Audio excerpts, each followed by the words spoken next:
Welcome to the Rewild Gear Podcast. Modern life, society, and responsibilities have domesticated us. But now it's time to rediscover your adventurous side. Whether that's camping, hiking, hunting, fishing, or just spending time in the great outdoors, this is the podcast for you. Join us as we get back to the wilderness and rewild.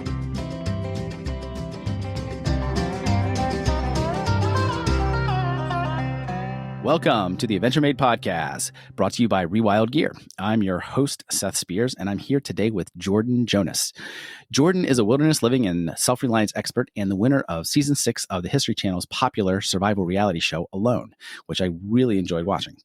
Jordan grew up in the mountains of Idaho, and as a young adult, he spent a year riding freight trains across the U.S. where he learned to navigate both rural and urban environments. And I'm really excited to hear some stories from that.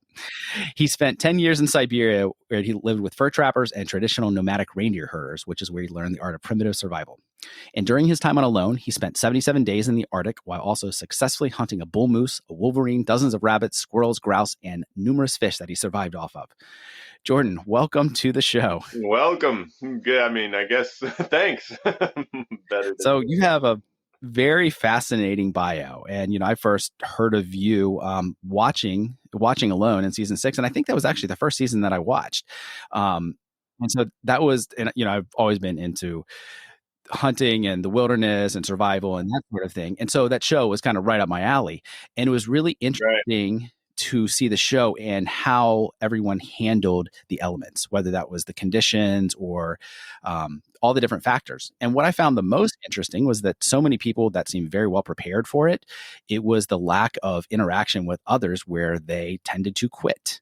So I'd love to hear your take on that and how you handled that.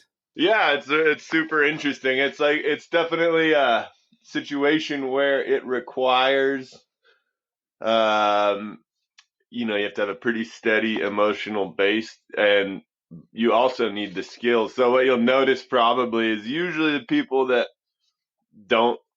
weren't expecting it to be so hard to be alone, they kind of drop off first, and then there's some people who manage that, but then eventually, you're going to starve. So it really is it is a combination of like the skills and the circumstances and the mindset. You have to, they have to both be there. And it is, the mindset is super fascinating. It was, even things I learned out there would be like, well, for one, it was very obvious, and I've talked about this a lot before, but it was very obvious that you don't want a lot of skeletons in your closet. And I noticed this when I was fur trapping in Russia first, where there I was like 5 weeks alone, and I would just start thinking of every like conversation I didn't have that I should have, and all these little things that you just wouldn't, even if they weren't a big deal, they would just circle around in your head, and you don't really have a way of emptying it. So I think if you had real serious, skeletons in your closet and you went on Alone, they would just come up and eat at you. And I think that would cause a lot of mental strife, and, might be the reason why you wouldn't make it through. So it's the type of thing where I'd recommend anyone that's going to do something like that to get your internal issues in order, get your, make sure you've talked to all the people you should talk to about, issues and whatnot. And that was very obvious. And of course the lessons keep going. I was, for me personally, with hindsight, it was, so the 77 days I was out there, it really wasn't particularly difficult. Like I didn't think I was like at the end of my ropes or any, or felt like I was just getting started. But wow, I had a lot of mental anguish just worrying about the future. Like, oh man, I'm gonna miss Christmas and then the kids' birthdays, which were way off in the future, or I'm gonna eventually eat through this moose and the fish and everything and starve, and that, and I don't have any more. You're only allowed to get, of course, one moose and one. So you're only allowed so much. And so then you have all these worries about the future. And honestly, although I can honestly say I enjoyed it most of the time. I had a lot of stresses that if I would have just lived in the present and allowed, do your best and allow it to flow as it does, I Yeah. could have enjoyed it a lot more. Yeah, no, that's fascinating that you bring that up because so that's every year I try to have like a word of the year or a focus. And this year for 2022, it's just to be present. Oh, there you go. Yeah. And so that's I find that really interesting that you said that if you would have focused on just being present and where you are, not thinking about the future so much, then it would have made it easier. Hmm. Because I've heard it Right. said that the cause of depression is looking at the past, and the cause of anxiety is thinking about the future. And Yeah, so, for sure. so instead of just being fully present where you are and just accepting what is and really digging. That's the thing. That was the lesson that I learned the most out there that I guess I hadn't sunk in prior, probably. Because in Russia I'd learned about cleaning up your mental space and Yeah, had all the skills and stuff necessary. But yeah, I was just like, man, I stressed out so much that I didn't even need to. Yeah, that's good yeah, a good thing to focus on. And of course, if you're properly prepared in a way, you're never going to be perfectly prepared. But if you've got the right foundation for whatever situation you're in, it's just you just lean into that and don't worry about what happens. Is what happens. yeah. So yeah. Well, it sounds like from your background that you were pretty well prepared going into it. So I'd love to dig into your origin story there, and you're about hopping on the trains and stuff like that. Yeah. So when we grew up on a farm, and then of course we all got our jobs pretty young. And my first job was when I was 13, moving irrigation lines for a ranch, and that was twice a day, 7 days a week, all summer. So pretty. And then after that is then I worked at a little theme park. Then I worked at a concrete factory and the salad dressing plant. Anyway, so we're just working along. And my brother in that time, he was 5 years older than me, and he went down and hitchhiked down to Reno to visit a friend, but he enjoyed being out and the freedom of traveling, but he really didn't like hitchhiking because you got to rely on other people.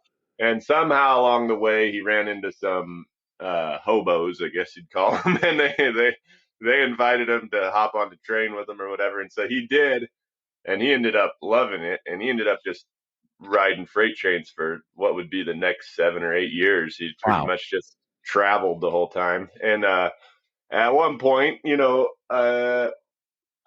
been doing it for several years and invited me to come along, and I was about 18 or 19, and I was like, man, I guess I'm just working. I might as well mix it up. So I agreed and hopped on a train with him, and yeah, we rode across the country, and I spent, better part of a summer just riding trains with him and stuff, and he showed me all the ropes. And then kind of at the end of that summer, I decided to head back to Idaho, and so I rode trains back Wow. uh, by myself, which was my first significant amount of time alone, and so that was Yeah. interesting. But yeah, the whole time it's preparation. I feel like living that lifestyle was my first taste of.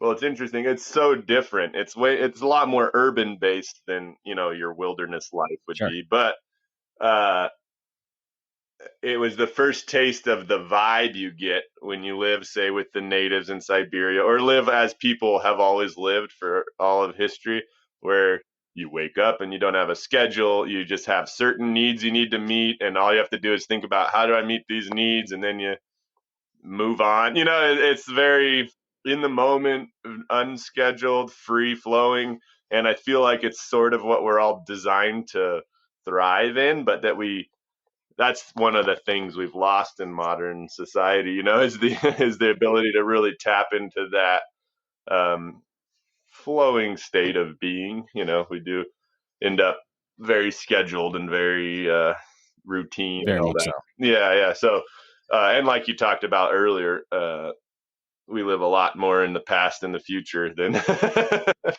than you do when you're in a situation like that. And so that was my first taste of that type of a lifestyle, and I really liked it. And it was, you have all kinds of, was just a young guy, and had all kinds of just every night you don't know where you're going to sleep, and it's an adventure, and Sometimes you might go to jail, or sometimes you might meet some really cool folks. It's just a whole gamut of experiences. So Yeah.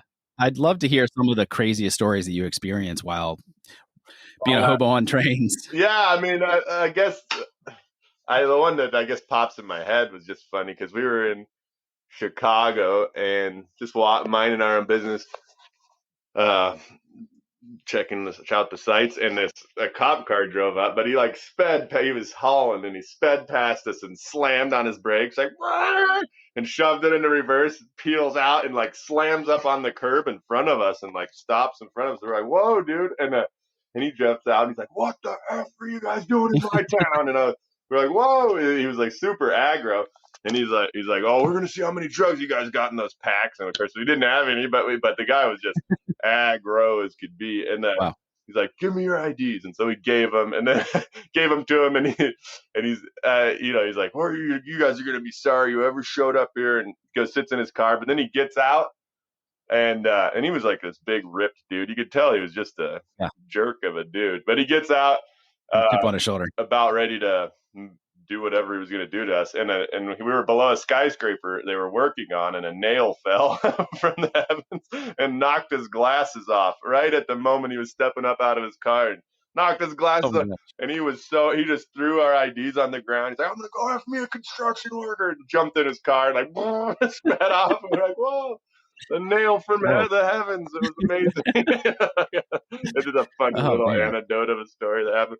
But it's stuff like that happens very often. Very often it's super boring. Like you'll be waiting for 8 hours in one spot for a train and nothing's happened, or days sometimes. We had at one point we were sitting in some abandoned factory just waiting for a train, and it's been a few days and you get super bored. You can't really leave too far because the train might come, and so you're just sitting there.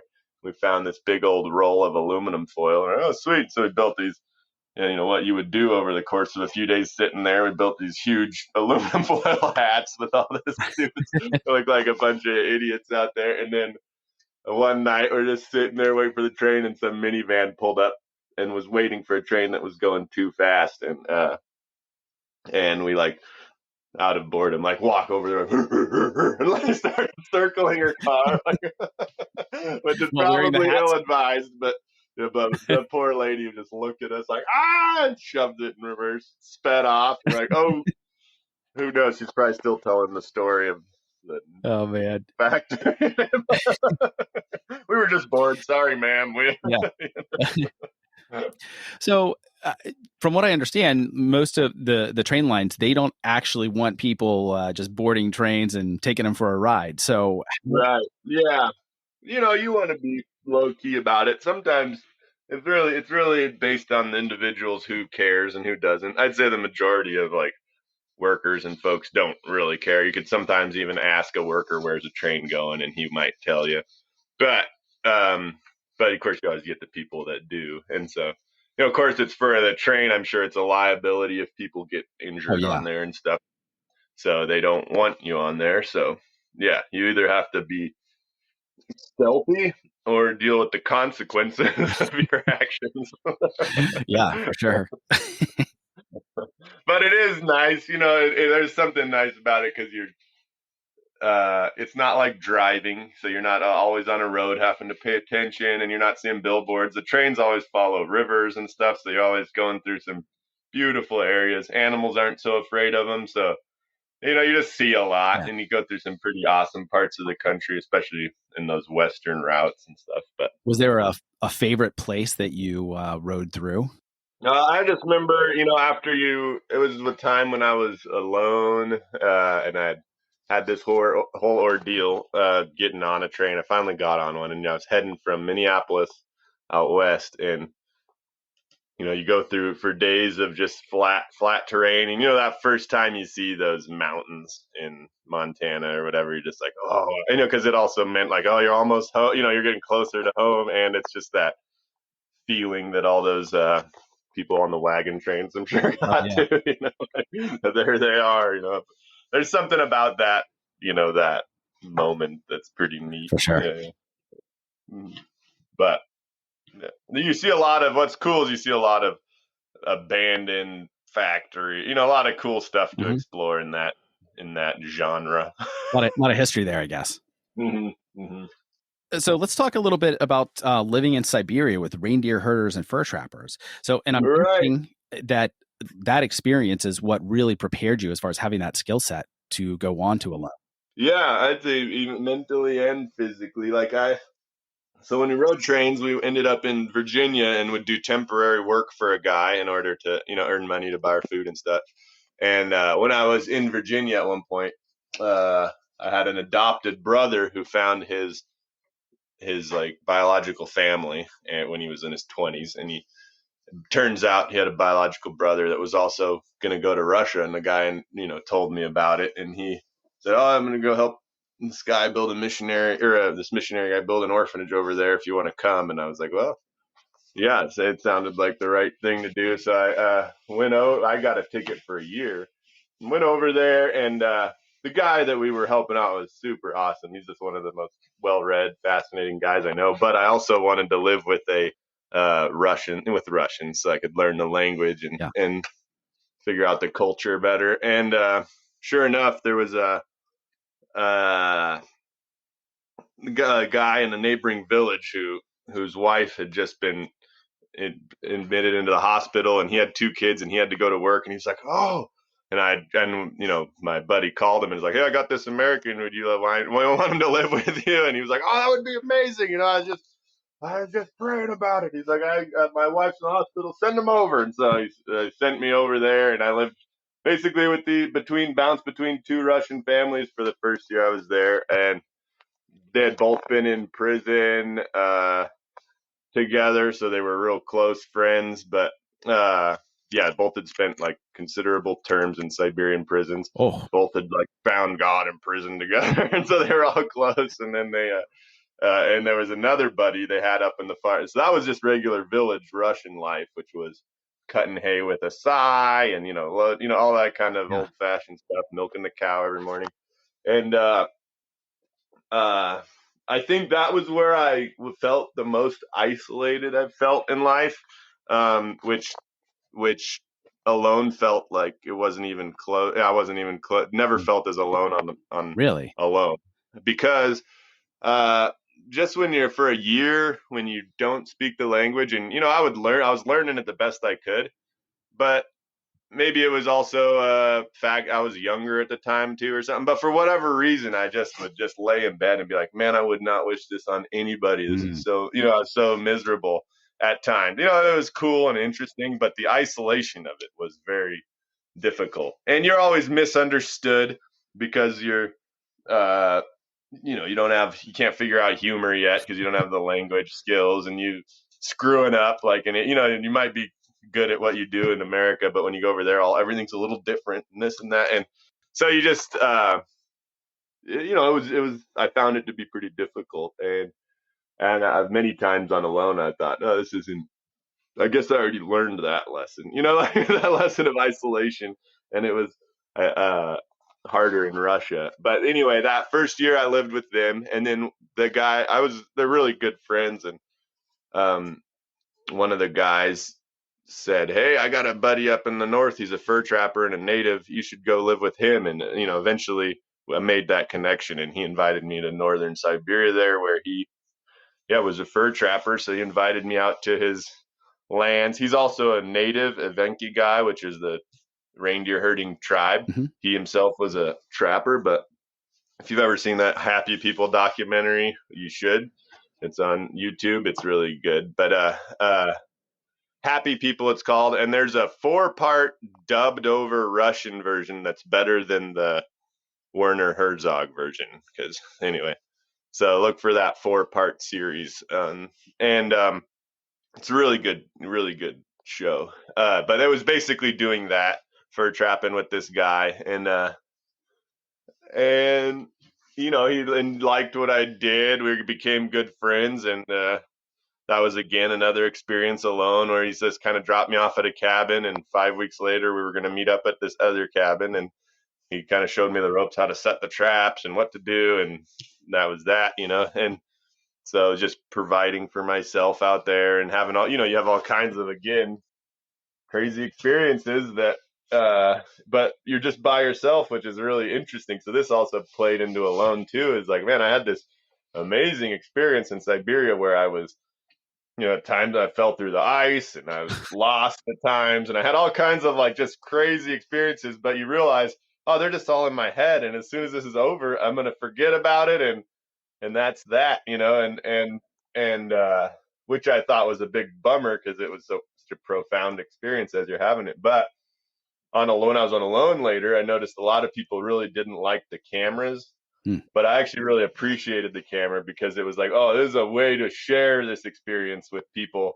Whereas when I was in Siberia, I had an amazing experience, but no way to share it. Wow. Batteries on my camera died the first day, so it was, so it was just, I felt that was a great opportunity to share that on alone that I didn't have in Siberia. That said, after I fur trapped with him and all that, he took me out to his cousins who are all native nomads. So he took me out on the snowmobile, basically dropped me off at this, teepees, and introduced me. And the guys were immediately, because it was from their, friend or whatever cousin there that vouched for me, and they were like, hey, take this guy, he's awesome, and he's the only good American, just as if they knew any other. Yeah.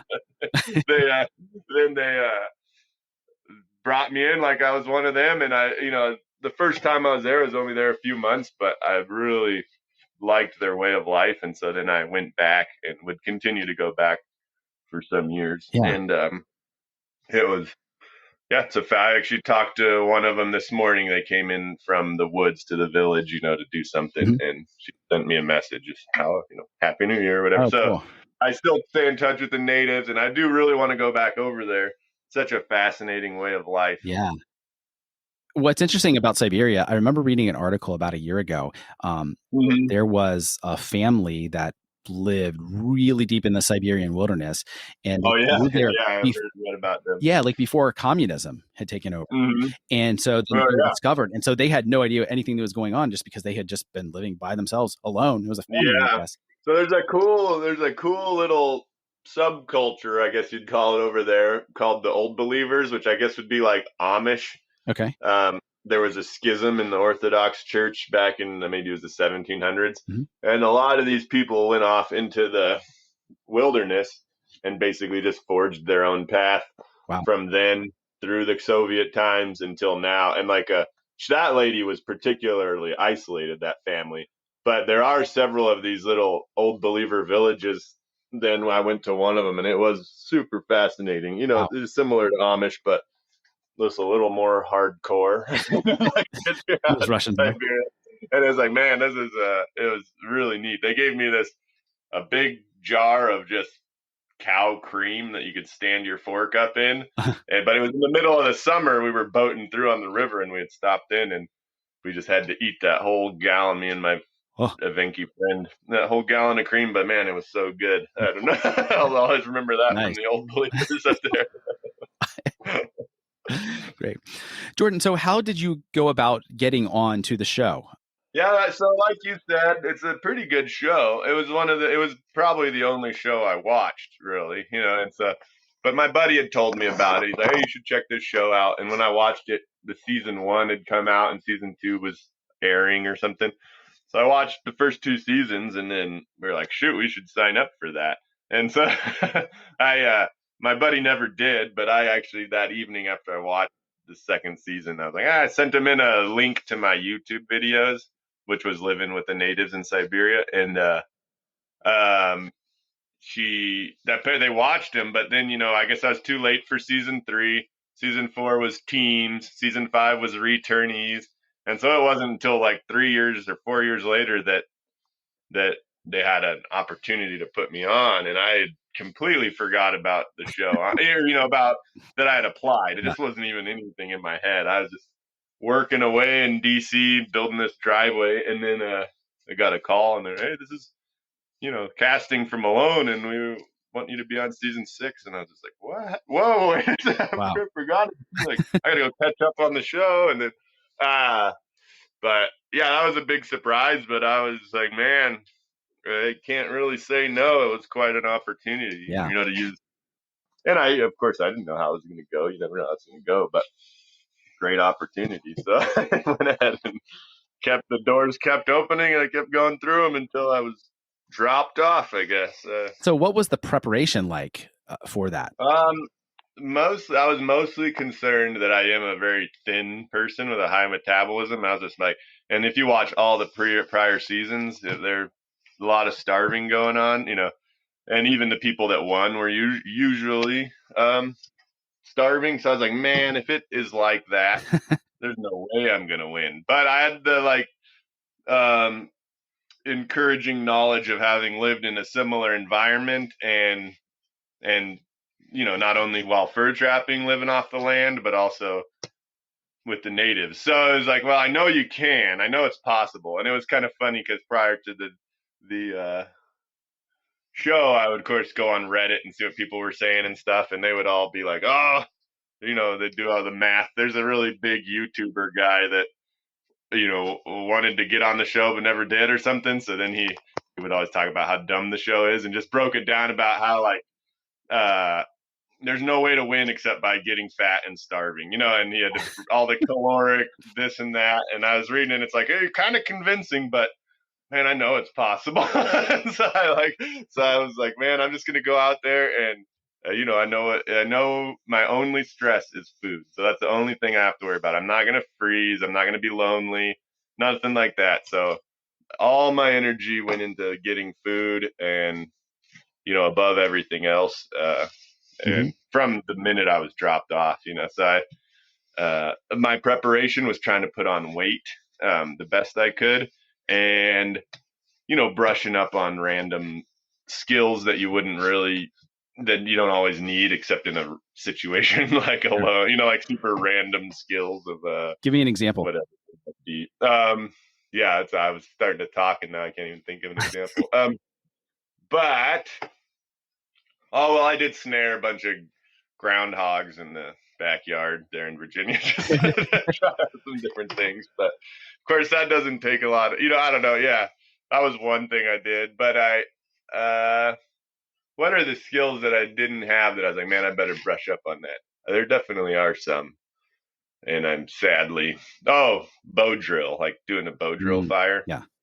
Stuff like that. It's like, it's a good thing to know in case you lose your ferro rod. Sure. It was something I hadn't prior learned, but Yeah. So from what I understand, everyone is given the option of what gear that they want to bring with them. What is 5 items, 10 items, something like that? Yeah, 10 items. Yep. And so how did you decide which items you wanted to bring with you? There's probably 5 of the items that are pretty much standard everybody takes, which is be a sleeping bag, some kind of a pot or a pan, some kind of a knife or a Leatherman, all this. There's several that everybody takes. And then everything else was something that could hopefully provide me food. So fishing hooks and a bow and an arrow, which prior to my season, a lot of people didn't take bows and arrows. Yeah. Of course, fishing hooks. The guy before me won the show without even bringing fishing gear. Wow. And paracord, so I could make a fishing net and, all kinds of just stuff like that. And usually stuff that would help me to gather food. And the only exception to that, and it was my only it would be my only future item change potentially, would be that I took a saw to save calories. Mm-hmm. And I knew better, but up in the north, all the trees are about the size of your arm, so you can chop them down with an axe in 2 swings anyway. So you don't really need a saw. And it did. I was hoping it would save calories, and it did. But I probably should have. If I had hindsight, say I was on season 7 and I got to watch season 6, I would have definitely taken the gill net right away and then made a second one rather than making one later on. Yep. I just didn't, you live and learn. I didn't realize you could catch such huge lake trout right off the shore up at that lake. Usually they're kind of a deep water fish, but anyway. Yeah. So every season of Alone is a little bit different as far as the location where they have it. So I'm curious how, if you were not in such a cold environment, something that you were familiar with living in Siberia, how that would have affected the outcome for you. Well, it depends. I mean, I've spent a lot of time in more temperate environments. Like now I live in Montana and, grew up in Idaho. So all those places north, are there's a pretty good path forward in survival, and honestly, the farther south you go, it almost just gets easier. It just depends on where you are, of course. In the desert, there's not many resources, and I wouldn't want to do that, So there's definitely places that are more or less conducive to that type of a show. What's better about the northern regions is that there really is. Um, what I like about it is it rewards activity in people. Ah, So, like people that are if you're gonna be really active and try to hunt and try to trap and try to snare, it can pay off. There's definitely places they could do the show, and they have in the past where there just aren't that many opportunities. So either you've got one chance at one thing, or you better just sitting in your shelter yeah. and not wasting calories. And so I like where I was on it because it rewarded activity and that's what I needed. Yeah, no, that makes sense. So has nature and the outdoors always been important to you, Jordan? Yeah, definitely. It always has been. My dad wasn't a hunter, so hunting came kind of later in my life after I went to Siberia, and then every year always hunting out there, and then I came back to the States and got into archery a lot more, and so have provided ever since all our meat basically. But uh, aside from that, yeah, it's always been a big part, and it's only grown over time. The more I've spent time outdoors, the more I realize it's necessary, and there's a lot of good that we've missed out on, in the modern world. We've got so much, which is amazing, but living the best time ever. But we've lost some things along the way that we don't even recognize. So Yeah, for sure. trying to tap into that is important. Yeah. Yeah. Yeah, that's one of the reasons why we named our company Rewild Gear, is because we want to encourage Uh-huh. people to get back in the outdoors and rewild themselves and reconnect with Right. nature, because we've lost so much of that. So much. It's so important. Yeah. And it's even now, right? Rewild is a great name because it is a it's so necessary for people, especially, I noticed it, especially the last couple of years where people are so politically fired up. And so there's so many things to be mad at each other about. But if you're out in the woods and you're just living, it's Yeah. so different. And even, you can be with somebody that's like a total different political persuasion. And then Mhm. all of a sudden you're just two people in the woods, Mother you Nature is know? the great equalizer. Yeah, totally. It's really nice. Yeah. I think people need more of it for sure. Yeah, definitely. Yeah. She doesn't care what your political views are, how much money you have. It's Totally. all about your skill set. Yeah. Right. Jordan, so I'm curious how life has changed after being on the show, because a lot of people that go on a reality Yeah. show or get some modicum of fame, and what's changed for you since then? I know you've started like your survival school. Yeah. So not a lot has changed. It feels the same, except that I guess the three things that have changed are: one is it gave us the ability to get some land out here in Montana and move out here, and it probably the most tangible and my favorite thing that's come of it was being able to do those wilderness courses like Carla came on, your Yeah. friend, and they've just been so awesome because it's way better than doing construction. Oh yeah. And I think it's really necessary. It's been really good for people. It's been one of the most rewarding things about doing it is seeing what people say about the courses, and you're just like, man, this is cool. This is like really good for people. So it's motivating to keep it going, and that's been awesome to be able to transition from just renovating houses and stuff Mhm. to teaching these skills up in the wilderness is amazing, and Yeah. introducing people to just life and the outdoors, people that haven't often put their phone down for a day, and then third, oh well, yeah, that's about it. And third, I get to have like random fun conversations with people Yeah. occasionally. Yeah. Cool. Tell me more about the survival school and all the courses that you're putting on.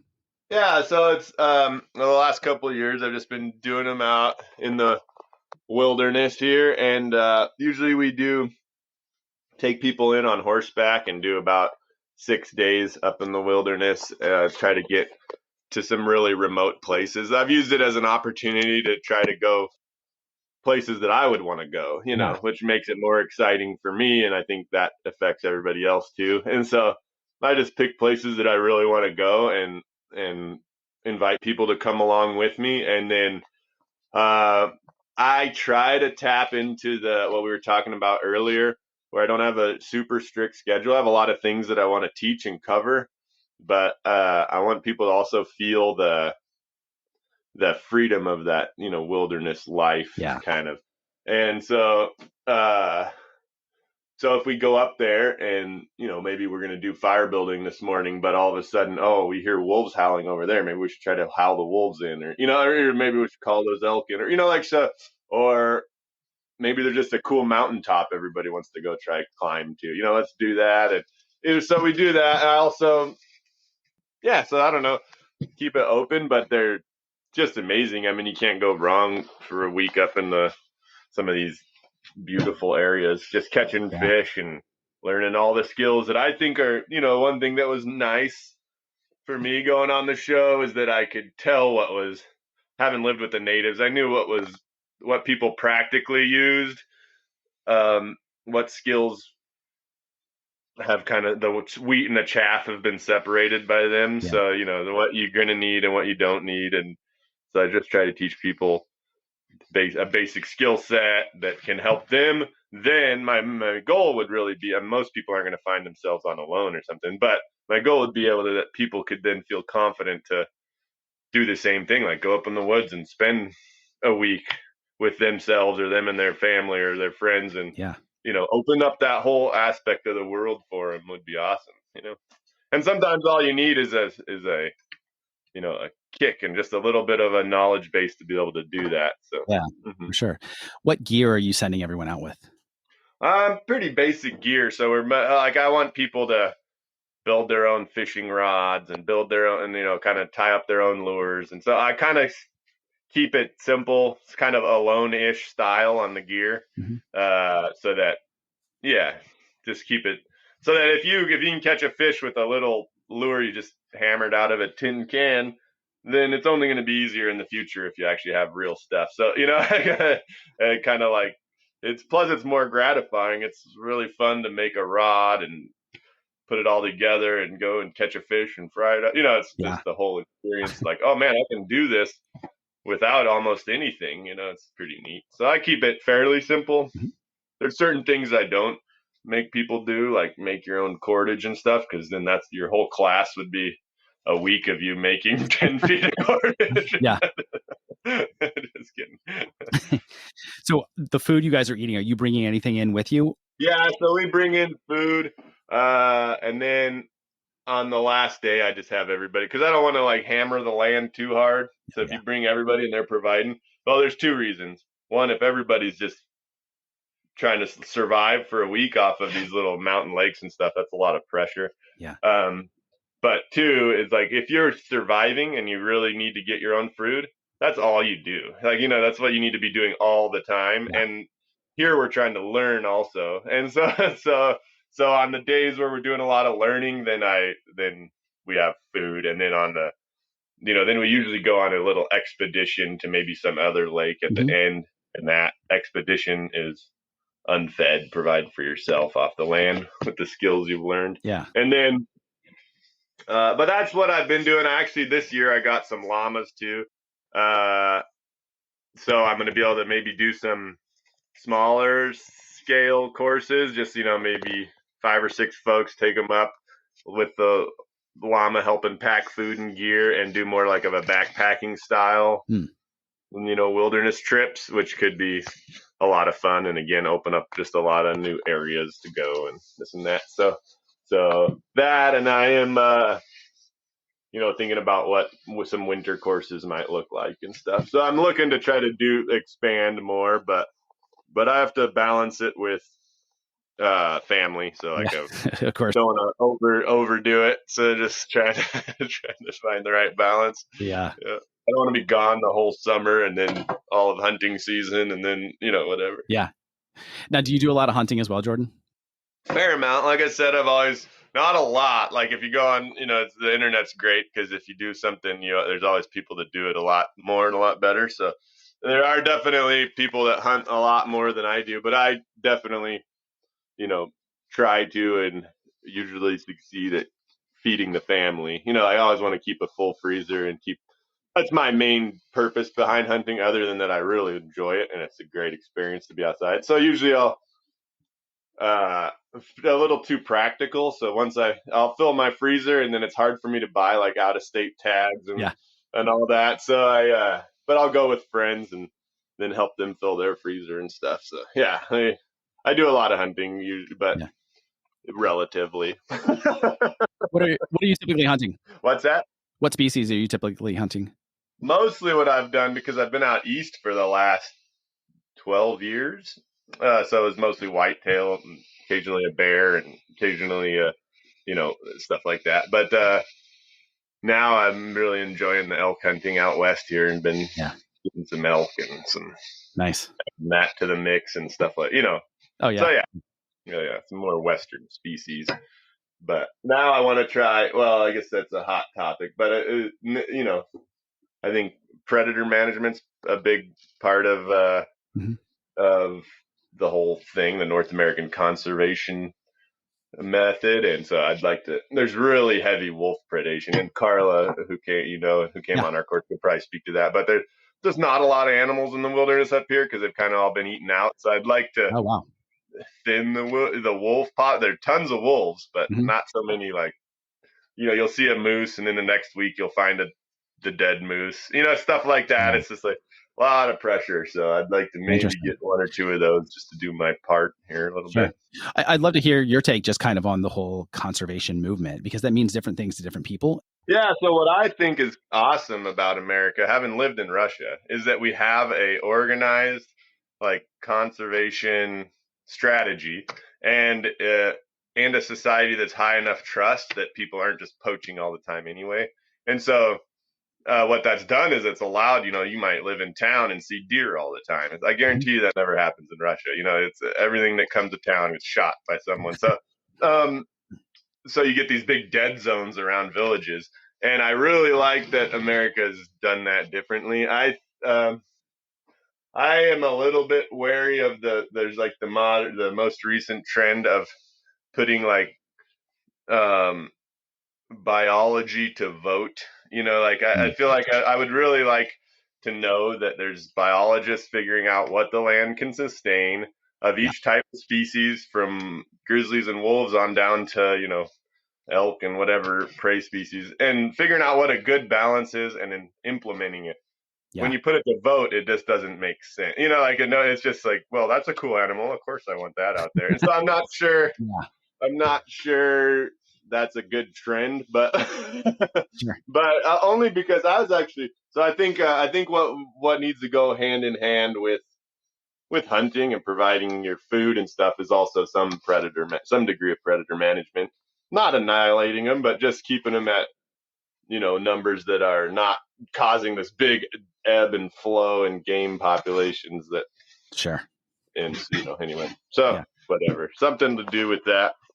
But I do appreciate America and the fact that we have a lot of game relatively, probably just, and that people in general don't shoot everything they see, which is nice. Yeah.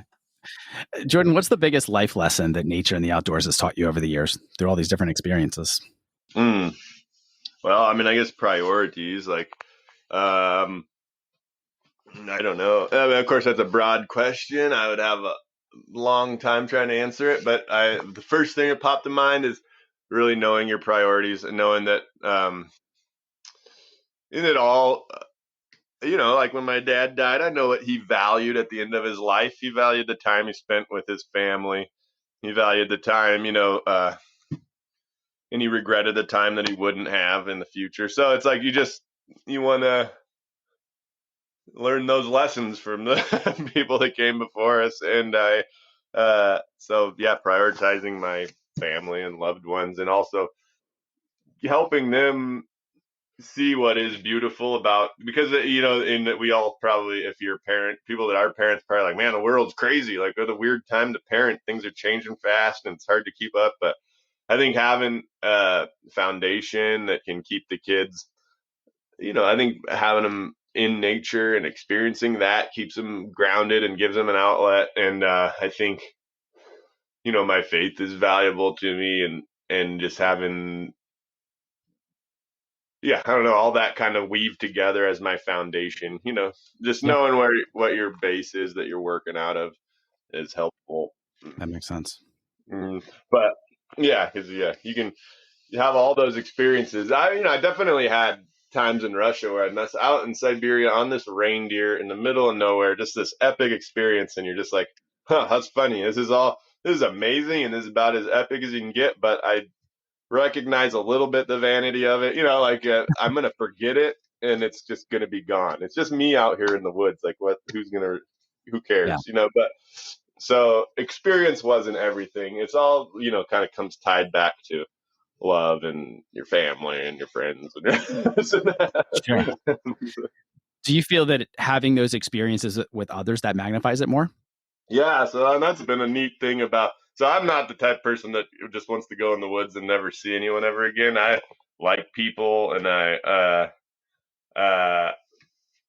that was one thing I thought on alone, was like, well, this is fine. I didn't feel too lonely out there, but boy, if I knew I was the last person on earth and that I'd never see anyone again, I probably wouldn't even bother. You know, like it's interesting to like, oh yeah, it's not without others at in some point you're not going to want to do it. But uh I really value people. I like, and these courses have been great because not only do you get to spend time in the wilderness, but you get to be up there with really interesting and great folks. So it's like Yeah. kind of the best of both worlds. But uh yeah, I forget what your question was exactly, but I do like people. They're a big part of Yeah. life.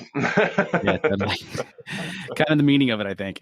Right, exactly. It was a very clear thought I had when I was on alone. Again, it was funny because I wasn't particularly lonely. I was just like, well, man, if it was just me left, it's funny because I'm having fun, but you would quickly think, what's the point? You know, like, Sure. well, so you need people, Yeah. even if you think you don't. Yeah, exactly. Mm. Jordan, what's a crazy outdoor adventure experience that you've had that you would not want to repeat? Well, I guess the one that first pops into mind was just when falling through the ice when I was fur trapping in Siberia, because you're alone and you don't and I was it was a river that, you know, in probably places it was probably frozen 6 feet deep, but I wanted to get I kind of lost my where I was, and so I was like, going to go out on the river to get a better view of the contour of the mountains, and be like, oh yeah, my trap's over there. So I was like stepping back into the river to get a better view, and Mhm. must have been like an upwell underneath the ice, which of course can happen. But uh, sure enough, boom, when I plunged through, it was just my full leg, you know, like I caught myself, just my leg went in, but it was cold and it was the middle of Siberia and my matches got soaked, and I was just like, man, what do I do? Should I go 4 miles back to the cabin I started, or go to the next 3 miles up to the next one? And you know, you're debating like, and so then I went to the one that was closer, and you know, thank God I did, because by the time I got there, my leg was just dead, you know, and I was like, man, I was miserable, but I'd had a couple experiences like that out there, you know, big learning experiences for me, and um yeah, and sometimes I found myself lost and just stuck in the wood. You'd be on these snow skis that keep you on, you know, it's maybe 3 or 4 foot of that dry powder you get when Mhm. it's really cold. It's a really deep snow, but you have these Siberian skis that keeps you on top of them. Well, then I got into some forest fire that the trees were too close together to use the skis, so I had to take them off and trudge through this deep snow. And uh, it's a long story, and I won't bore you with the whole thing, but just super miserable. And this was when I was actually wearing this coat, and I had some matches in my pocket up here, which was dumb of me. And snow falls on your shoulder and melts and gets them wet, and Oh then no. I went to like, man, I'm so thirsty. I need to melt some snow. And I went to start a fire and I couldn't. I was like, oh crap. Here's where bow drill would come in handy, but I don't know if I would have bothered. But Yeah. I was like, okay, I'm going to go to the river. But then I got to where I could go down to the river, and then it was just a cliff between me and the river for who knows how long in every Man. direction. So I just had to. It was ended up finally making it to the cabin I was trying to get to, in the middle of the night, and I stumbled in. I was exhausted and super, just worn out. And what was funny is it just so happened that that native guy that I was trapping with came in that same night even later than me, and we'd both just been through these miserable experiences. Who knows what had happened? And I Oh, like laid man. down in my bed, and he came in. I was like, "Oh, hey, Yura, how was your day?" Like, yeah, I hadn't seen him for weeks. And he goes, "Oh, it sucked," and he went to sleep, and I went to sleep, and it's like that's all. I don't know what happened to him, Yeah. what horrible experiences he went through that day, but it's just funny. It's all just summed up, and it sucks. Go to sleep. Wake up the next day and do it again. But Yeah. it's kind of funny, but no, that pops into mind. But Jordan, what outdoor gear do you consider essential that you always take with you for any type of situation that you might find yourself in? Well, now good. I always have like a ferro rod with me or some kind of fire starting ability. Which lighters can be a little unreliable, so something. Mhm.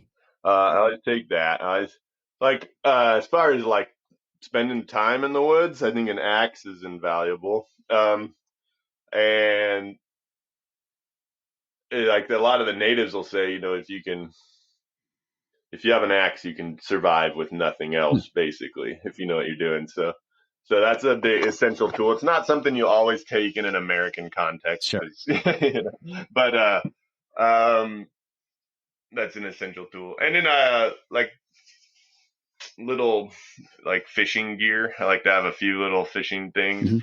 just because that's gonna be your base if you ever need it. So like a survival kit wouldn't have to be a lot. It wouldn't have to have a lot if I was going to strip it way down. You need a fire, some kind of basic food, some kind of basic cutting, a Leatherman. I always have a Mhm. Leatherman. There you go.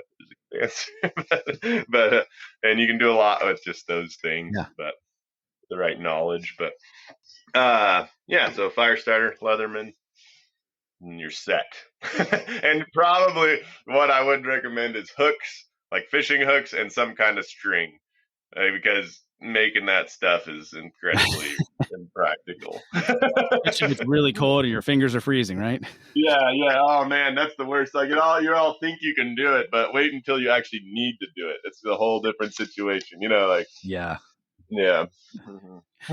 Jordan, are there any brands that you just love who just do a fantastic job of the quality of their gear? Let's see, brands. That's a good question. I mean, I really like the guys at Kifaru that make like hunting Mm-hmm. packs and teepees. So for one, the owner, and that means a lot. It's been really generous and really a cool dude. Yeah. Aaron, Aaron yeah. Snyder, and but their gear's awesome. So their packs are really well made. I really like them, and the teepee that I got from them is. I take my family up in it and we spend weeks together. It's just like a great piece of gear. The natives would love one. It'd be fun to take them one someday. But it's so lightweight, quick to set. That's cool. I like Kafar. I like, I mean, I could rattle off a bunch, but yeah, the clothing gear is a funny one because it's like, but it's kind of your taste too. I mean, I wore all that Kuiu gear on alone, and I think their gear's awesome. I really liked it. I think I haven't used all the other brands, Yeah. so I can't really say compare this and that. But I've heard the guys that run Sitka are real cool guys, and all the gear I've had of Sitka is really good. And same with Cryptek. I've heard they're awesome Yeah. folks down in Idaho. So I don't know, just whatever. I think it's kind of preference. I like Siberian nomadic reindeer fur boots in the cold winters. Those are the ones to get if you can get your hands on them. I like also, so I want to make an axe. I haven't quite made it happen yet, but those Siberian Mhm. axes they use, like this, they're they're just better than any axe I can get in the States, which to me is very bizarre because it's such a simple Yeah. tool. What's But different about them? well, they have a broad cutting bit, so a lot of those Gransford Brooks and stuff have like really narrow cutting bits, which is kind of annoying. They have a wide eye also, which the Gransford Brooks and stuff don't have. So they're less likely to break, and you can also then put the handle in like a slip-on, kind of like a tomahawk, Mm. where you slide it through, and which is I like better than a wedge. And then uh, the Evenki will sharpen them from one side so that they kind of have a chisel grind, Okay. so that working with it, like doing fine work with it, is a lot more effective. All that to say, it's like you can't quite find an axe in the States with those features, and Huh. and so maybe I've brought some over from Russia, but they're kind of hit or miss on steel Yeah. quality. So it'd be cool to make Might a be an opportunity there. good forest axe. Oh, for sure. Yeah, totally. Um, so we'll see. It's a bit. We've talked to like producers and using high grade steel and all that, and it's definitely a big investment. So it's a little scared of the risk, There. but the world needs it. And then anyway, a few Yeah. things. Yeah, brands. I guess there's a lot of brands I like, but won't go too long on Yeah. that. Jordan, is there a book or books that have had a big impact on your life? Yeah, I think the one that impacted me the most, just because of when I read it, was the Gulag Archipelago. I probably read when I was 20, 21, and I read a lot of those kind of heavier books when I was young. And they really put a lot of perspective on life. You can learn a lot from others' experiences and the wisdom of others. And fortunately, by reading what Solzhenitsyn observed and bore witness to in Russia and stuff, you just think, man, the amount of suffering that the people went through, and just puts anything that I could have complained about in my own life in perspective, for one. But it also shows you the value of, like, he talked a lot about like happiness not quite being your highest goal, and I think that was a really important lesson for me as a young. You hear that a lot, just be happy, but he would have, and then he would bring forth examples of these people that, for the sake of their own life, would trample everybody else down around them. But he's like, but the people that were really lights in those prison camps were like those grandmas who just were like a little candle in that hellish environment, and they died just like everybody else, but they kept their souls intact. And I was like, oh wow, that's interesting. So like following, having that slightly higher purpose than just happiness but also not, and also having perspective on my suffering. Reading a book like that when I was what I was allowed me to kind of do some of the things that I did without leaving when it was miserable. Yeah. We'll definitely add that into the show notes. Do Yeah. you have a favorite podcast you listen to? I like Dan Carlin, Hardcore History. That's a good one. And then I like, what other ones do I look forward to coming out? I've been listening to one called The Fall of Civilizations, which is a well done podcast. I like history stuff. I listen to a lot of audiobooks and a lot of history and this and that. So those two podcasts I recommend. Great. We'll definitely get those added in the show notes as well. Jordan, what's one piece of advice you'd leave with our audience today? Yeah, take the time, I guess. A lot of times what's cool when you go out in the wilderness is you have time to think deeply, which is something we amazingly don't have very often anymore with our phones and distraction all around. So take the time to think deeply about what matters to you and organize your life around that, and yeah, I think that's important. So we live at an amazing time right now where you're not going to starve to death. Like if you're trying to keep up with the Joneses, you can keep pretty busy. But if you figure out what your priorities are, we actually have the potential to align our lives with them. So I'd say take the time to figure out what they are. Don't just keep trudge along without a thought towards that. Yeah, no, that's good advice. Thank you. And just to wrap up today, where can people learn about you online?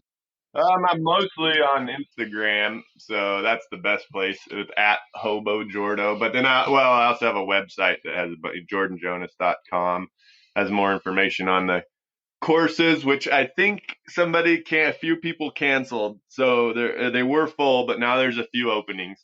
And then I'm going to be releasing more weeks of, at some point here in the future. So if you follow Instagram, which goes to Facebook also, or go on my website. I have a mailing list there that people can sign up for, so you don't have to be on Instagram, because I don't recommend it if you don't have to be. And so, go on jordanjonas.com and sign up on the email list, or go to Instagram. Super. Great. Jordan, thanks so much for your time today. I've had a really enjoyable conversation with you. And thanks, Seth. Yeah, it's fun. I appreciate the invite. Yeah. And for all of you guys listening out there, until next time, stay wild. Thanks for listening to the Rewild Gear Podcast. You could check out the show notes for today's episode at rewildgearpodcast.com. If you're ready to spend more time in the wild, our line of high-quality, minimalistic outdoor gear can help you do just that. Check us out at rewildgear.com.